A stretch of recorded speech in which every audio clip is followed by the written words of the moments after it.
नमस्कार, आप भारत लाइव ही देख रहे हैं। भारत लाइव में रातों रात देख रहे हैं। रातों रात यानी कि ऐसा शो जहां आपको हम हमेशा से ऐसी ही खबरें देते आ रहे हैं जिस खबर को जानने और समझने के बाद आप उसके आगे विस्मयादि बोधक चिन्ह लगाने पर मजबूर होते हैं। हर रोज कोई ना कोई एक टॉपिक जो है हमारे पास होता है जिस पर हम लोग चर्चा करते हैं और चर्चा करके उसके तह तक पहुंचते हैं और हम इस बात की जानकारी से दर्शकों को अवगत कराते रहते हैं।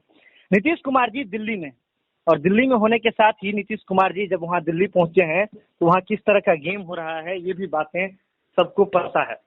तो ऐसे में एक बड़ी खबर जो है जो भारत लाइव की टीम आपको बताने जा रही है, आपको बता दें कि नीतीश कुमार को लेकर के सारा जो सिस्टम है, सारा प्लान जो है वो पूरा बन गया है और भाजपा के पावर गेम में नीतीश कुमार जी जो है उलझ गए हैं और नीतीश कुमार जी अब क्या करेंगे इस बात पर सबकी नजर है।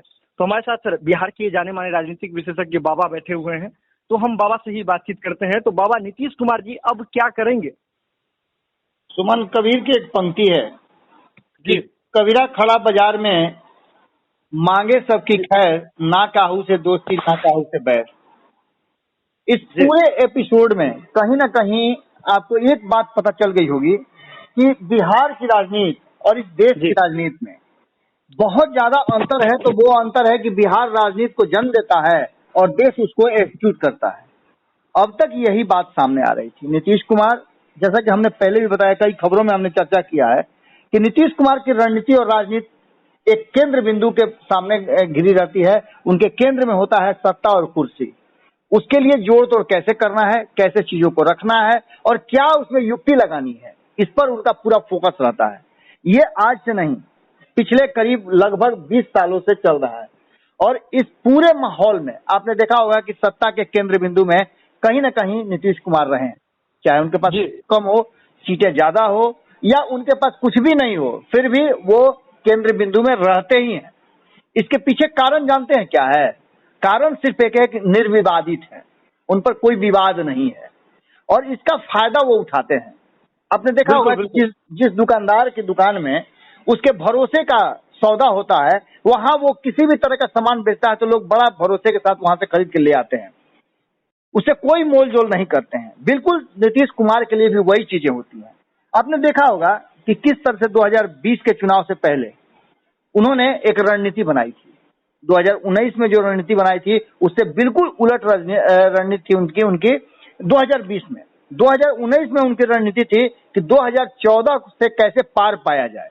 जी जी। और उसके लिए उन्होंने क्या किया सबको पता है। रामविलास पासवान को और चिराग पासवान को बेटा कह के सर पे हाथ रख करके और उनको अपने पक्ष में कर लिया, क्योंकि लड़ाई थी भारतीय जनता पार्टी से और भारतीय जनता पार्टी से सीट शेयरिंग का समझौता कराना था। उन्हें पता था कि वो थोड़ा सा अगर साम दाम दंड भेद दिखाएंगे तो रामविलास पासवान उनके साथ, चूंकि कमजोर दोस्त हो सकता है, कमजोर मजबूत से दोस्ती करने के पहले बहुत बार सोचता है। आप जब जाते हैं, आपकी औकात नहीं है तो आप प्लेन में की तरफ नहीं जाते हैं जी। आप जब भी जाइएगा तो रेलवे स्टेशन जाइएगा और ट्रेन का टिकट खरीदिएगा। बिल्कुल उसी स्थिति में उन्होंने रामविलास पासवान को येन केन प्रकार अपने पक्ष में कर लिया और भारतीय जनता पार्टी को दोनों ने मिलकर के बिहार के लिए मजबूर कर दिया। 40 में से मात्र 17 सीटें भारतीय जनता पार्टी ने दिया। बिल्कुल बिल्कुल। जबकि भारतीय जनता पार्टी 22 से ऊपर सीटें जीत चुकी थी। उनको अपने लोगों को बैठाना पड़ा, समझाना पड़ा, विद्रोह झेलना पड़ा, लेकिन ये सारी चीजें हो गई। लेकिन इन सब के बावजूद नीतीश कुमार ने अपनी बात मनवा ली, 2020 में भी मनवा ली। लेकिन ये सारी चीजें अब धीरे धीरे जो है भारतीय जनता पार्टी को समझ में आ गई है। भारतीय जनता पार्टी को समझ में आ गया है कि कब क्या करना है। आपको पता है कि बंगाल चुनाव सर पर था, बिहार में तो पता ही था कि नीतीश कुमार आगे आगे चलेंगे, पीछे पीछे भारतीय जनता पार्टी को चलना है। तो जो नीतीश कुमार ने फैसला किया उसके पीछे पीछे भारतीय जनता पार्टी चलने को तैयार थी, भले उसे चिराग पासवान को छोड़ना पड़ा। उस चिराग पासवान को जिसके पिता का इंतकाल हो गया था, उस चिराग पासवान को जो 2014 में सब अछूत मान रहे थे भारतीय जनता पार्टी को, तब उन्होंने साथ दिया। लेकिन अब स्थिति यह है कि चिराग पासवान के साथ जो कुछ भी हुआ, कहा जा रहा है कि इसके तह में नीतीश कुमार है, लेकिन भारतीय जनता पार्टी पूरी तरह से चुप्पी साधे हुए है। और यही वो बात थी जिसकी हम बार बार चर्चा कर रहे हैं कि भाजपा पावर गेम कर रही है। एक पावर गेम तो उसने कर दिया कि भले नीतीश कुमार अपने पक्ष के लिए मनवा लिए, सब कुछ कर लिए, लेकिन हाथ में पावर तो भारतीय जनता पार्टी के ही है। वो चाहे तभी नीतीश कुमार सत्ता में रह सकते हैं, क्योंकि कहीं ना कहीं एक चीज तो निश्चित है कि आरजेडी को और तेजस्वी यादव को नीतीश कुमार के साथ नहीं जाने के लिए जो कुछ भी करना पड़ेगा वो भारतीय जनता पार्टी करेगी। क्योंकि एक बहुत ही महत्वपूर्ण बात मैं बताने जा रहा हूं कि 2017 में जो जिस कारण से नीतीश कुमार अलग हुए थे, वो कारण कहीं ना कहीं भाजपा ने पैदा किए थे। आपको याद होगा कि सुशील मोदी रोज बैठ जाते थे, हर मंगलवार बैठ करके और कुंडली निकालते थे लालू प्रसाद का, तेजस्वी यादव का, राबड़ी देवी का, मीसा भारती का, उनके पति का, और कुंडली निकालते निकालते उन्होंने सारा खेल जो है रच दिया। आज वो जितने भी कागजात थे वो कागजात भारतीय जनता पार्टी के पास सुरक्षित है। तो ऐसी स्थिति में नीतीश कुमार को अगर भारतीय जनता पार्टी छोड़ देगी तो वो मजबूर कर देगी कि आरजेडी भी उनके साथ नहीं जाए। क्योंकि भारतीय जनता पार्टी चाहती है कि अगर वो बिहार में किसी भी तरह से सत्ता का परिवर्तन हो तो उसके जड़ में, उसके तह में और उसके साथ भारतीय जनता पार्टी का चाहे सीधा या फिर परोक्ष रूप से, माने प्रत्यक्ष या परोक्ष, किसी रूप में उसकी भागीदारी रहे। बिल्कुल बिल्कुल। अब यही वो पावर गेम है जो भारतीय जनता पार्टी कर रही है और नीतीश कुमार के लिए चीजें जो है बदलने लगी। आप लोगों से मिल रहे हैं, आपने बहुत सारी बातें की। आज भी आपने देखा कि आज वो दिन था जिस दिन 1975 में क्या हुआ, आपातकाल लागू हुआ था, इमरजेंसी लागू हुआ था, और इमरजेंसी के जितने भी नेता हैं वो सारे अब राजनीति में, बिहार से देश की राजनीति तक अपना अपना योगदान दे रहे हैं। इन सबके बीच में आपको एक चीज तो पता चला कि कहीं ना कहीं नीतीश कुमार को मुख्यमंत्री तो बनाया भारतीय जनता पार्टी ने, लेकिन पावर सीज कर लिया है। कैसे पावर सीज किया है, ये एक बहुत बारीक बात है। भारतीय जनता पार्टी पूरी तरह से नीतीश कुमार को सपोर्ट नहीं कर रही है। केंद्रीय योजनाएं लागू की जा रही हैं, केंद्रीय योजनाओं में कोई कमी नहीं की जा रही है, लेकिन बिहार के हक हुकूक पर और जो विभाग भारतीय जनता पार्टी के पास है बिहार में भी, उन सारे विभागों में अपने स्तर से काम किया जा रहा है, जिसमें नीतीश कुमार का ABCD भी चल नहीं रहा है, जो पहले सुशील मोदी के समय में चलता था। इन सारी बातों के बीच में आपको पता है कि बीजेपी ने जो दिया है वो एक अलग तरह का काम कर दिया है कि जदयू के अंदर में भी विद्रोह का बीज जो है वो दिया है। बिल्कुल बाबा। अब इस विद्रोह के बीज ने कहीं ना कहीं नीतीश कुमार की नींद तो हरामे कर दी है।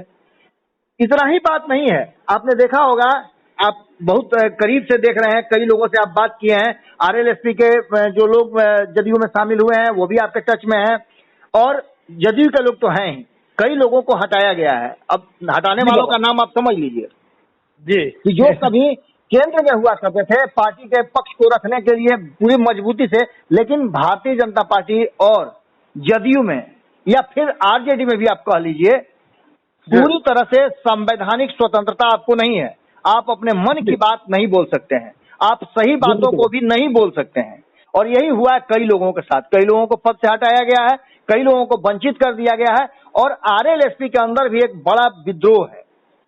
ये बातें समझ रही है कहीं ना कहीं भारतीय जनता पार्टी, और ऐसे मौके पर भारतीय जनता पार्टी नीतीश कुमार को कहीं ना कहीं अपने पावर गेम में फंसा कर, उलझा करके रखना चाहती है, और रख करके उन्हें मेन मौके पर पटकनियां देना चाहती है। ये बात कहीं ना कहीं नीतीश कुमार समझ गए हैं। आपने देखा होगा किस तरह से नौकरी की बात करने लगे हैं। बहुत जल्द तेजी से नीतीश कुमार जो कहते थे कि हमारे पास पैसे नहीं है तो नौकरी कहां से देंगे, सुशील मोदी के संगे संगे हवा में हम मिलाते थे, लेकिन अब स्थिति ये हो गई है कि नौकरी की बात होने लगी है।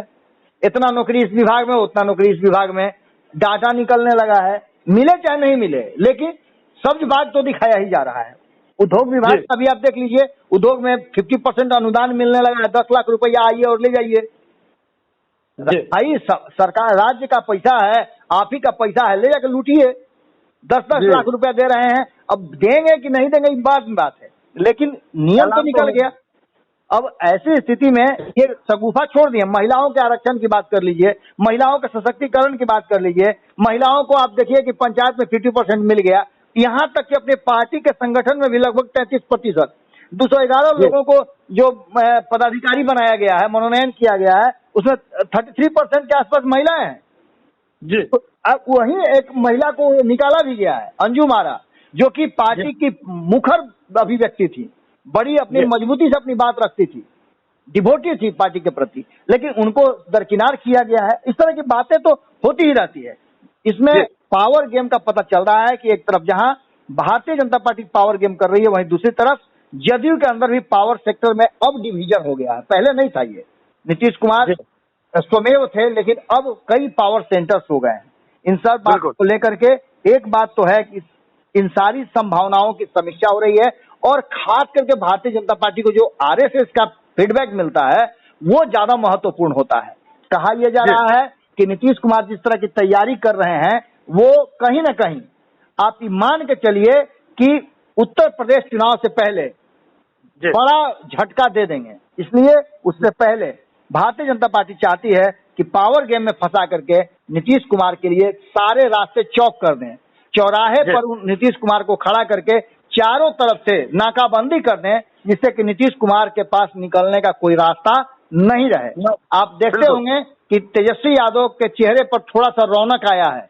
अब ये रौनक क्यों है ये तो खुलासा बाद में होगा, लेकिन रौनक जरूर नजर आ रहा है। स्पार्क आपने देखा होगा कि वो भ्रमण भी शुरू कर दिए हैं, घूमना भी शुरू कर दिए हैं, और चीजें जो रख रहे हैं उसमें भारतीय जनता पार्टी पर हमला नहीं है, नीतीश कुमार पे हमला है। और यही वो बताता है कि कहीं ना कहीं गेम तो चेंज होने वाला है बाबू जी। तो बाबा कहीं ना कहीं आपने दर्शकों को एक बड़ी बात बताई है कि बीजेपी कौन सा पावर गेम चाह रही है, और इस पावर गेम के बीच में जाकर के नीतीश कुमार फंस गए हैं। और जैसे एक चिड़िया किसी जाल में फंस जाती है, इसके बाद तड़पती रहती है, तो नीतीश कुमार जी उस जाल से बाहर निकलने के सभी संभावनाओं पर अपना जो अस्तित्व है वो उसका छाप लगाने में लगे हुए हैं।